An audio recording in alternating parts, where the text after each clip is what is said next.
welcome back to my channel. If you're new here, hello, my name is Fernanda, and on this channel we talk about personal finance, investing, and that change in mindset to help you reach your financial goals even faster. Today's video is actually going to be my very first budget with me video for the month of July.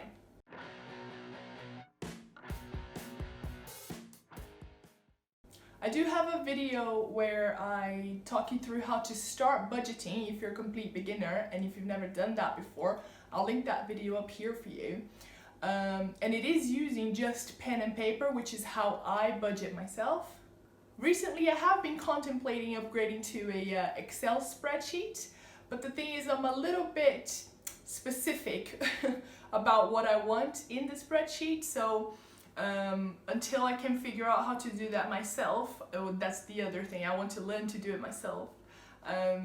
Until I learn how to do that, I'm gonna stick with my pen and paper while I teach myself Excel. By the way guys, can you use Excel? I don't know, it really makes me feel like I'm failing at adulting, the fact that I can't use Excel. I remember the classes at school, and I also specifically remember not paying attention. Alright, so this month's budget is a little bit different to every other month. Obviously the pandemic has everyone a little bit concerned, including me. I've only been furloughed and I've actually been called back to work next week, so I'm very grateful about that.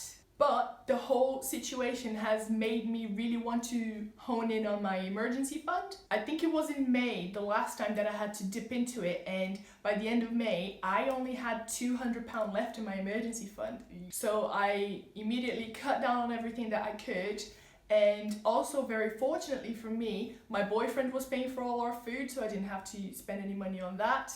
So I have been able to, build my emergency fund back up to almost 3 months of expenses. So I'm very, very grateful for that and extremely relieved at the same time. So with that goal in mind of 3 months of living expenses, I've cut back on everything so that I can save as much as possible. You'll see how bare the budget is by the end of the video, but I've really cut out everything that I could. So I've stopped paying for Spotify, which pains me because I do use it a lot.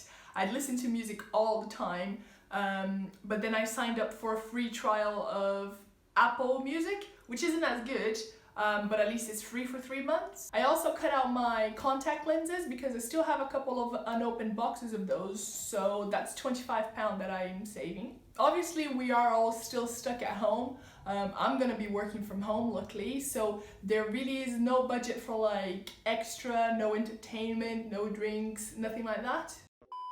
So let's just start writing everything down now so that it becomes more clear. The first thing you would start with is putting your salary down, and then you start listing your monthly expenses. So I always start with my rent on the top. My half of the rent is £300. And then my half of the council tax is £51.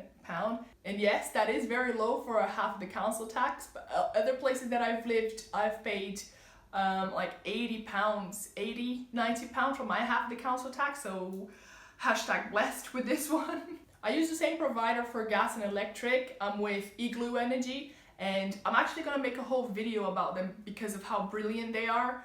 But monthly it is $58.99. Water bill is always $23.48. And this actually reminds me of something, guys. Make sure you check if you do pay for water 12 months out of the year.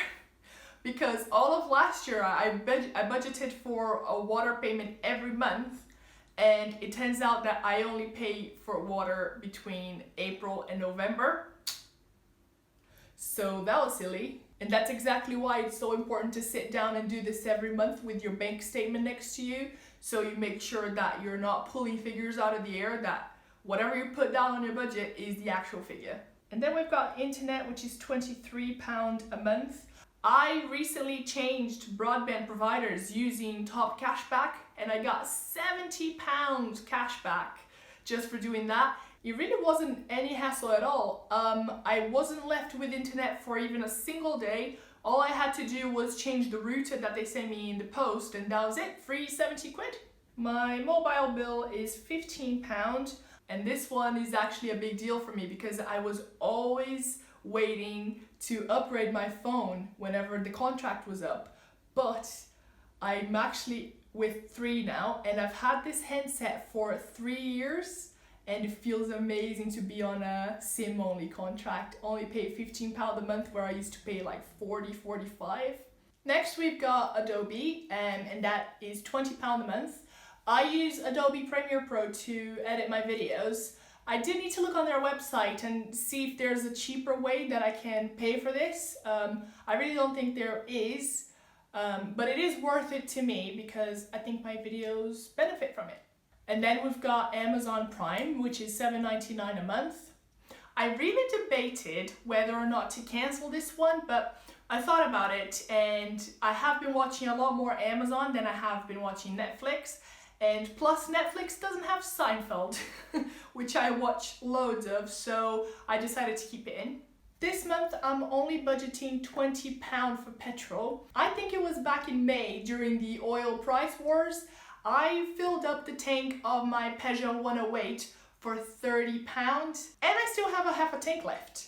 Usually I can fill up for about £40, so since I'm going to be working from home, I halved that to £20 this month. Alright guys, this is the biggie, my food budget.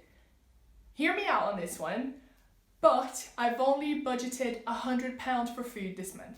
If you watched my last video, and I'll link it up here for you, it was a £20 weekly food shop challenge. So while it was a slight inconvenience to only have £20, I did it. I ate all week, I didn't starve. So I figured it should be fine for me to eat on £25 a week.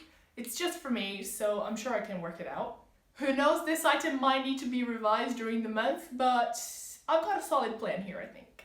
Next is Vanguard, where I'm sending £50 this month. This is potentially the most important item of my budget, and I'll tell you why. Vanguard is the company that I use to invest in low-cost index funds. So by now you might know the importance of investing in the stock market if financial independence is one of your goals. So even during a month like this, where I am sort of scraping every penny that I can, I won't take this out of my budget because I don't want to lose the habit of having it in there. So now what I tend to do is I'll add up all of the items in the budget, and then I'll subtract that amount from the amount I was paid that month. For me, for the month of July, that leaves me with just over £500 left. And yes, if you're wondering, I am playing it cool for this YouTube video, but I am doing a happy dance on the inside. Oh my god, I'm feeling it. I'm gonna break dance. Woo! Now I was paid a couple of days ago already, so I had done all this off camera before. And the first thing I always do when my salary hits my current account is I'll transfer that leftover money into my emergency fund. I keep mine in a Marcus account, and it's very important to keep your emergency fund in an account that you're not looking at every day. At least for me it is, because that removes the temptation of spending it.